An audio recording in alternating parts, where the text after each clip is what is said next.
Encore meurtrier en mer Méditerranée. 3 femmes ont perdu la vie.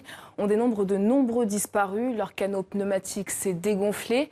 Et puis il y a ce bilan. Plus de 800 personnes secourues dans la seule journée de samedi. Et au cours de ces opérations de sauvetage, les relations sont de plus en plus tendues avec les gardes-côtes libyens. Pascal Bourgou. Samedi, l'Aquarius repère un canot à la dérive. Les sauveteurs s'apprêtent à intervenir, mais les gardes-côtes libyens s'interposent brutalement et refusent qu'ils s'approchent. Le centre de commandement italien donne le feu vert aux Libyens et l'Aquarius doit quitter les lieux. Un cas de figure de plus en plus fréquent depuis cet été, l'accord Frontex entre l'Europe et la Libye, un accord dénoncé par les ONG et les Nations Unies. L'Europe a décidé de donner la main en partie aux gardes-côtes libyens, à la Libye donc, en formant des gardes-côtes, en leur fournissant des bateaux pour qu'eux-mêmes puissent réaliser les opérations de sauvetage.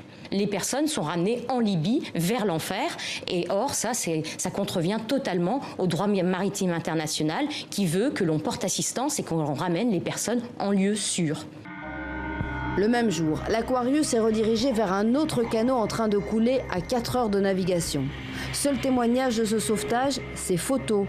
On y voit des bébés et de très jeunes enfants.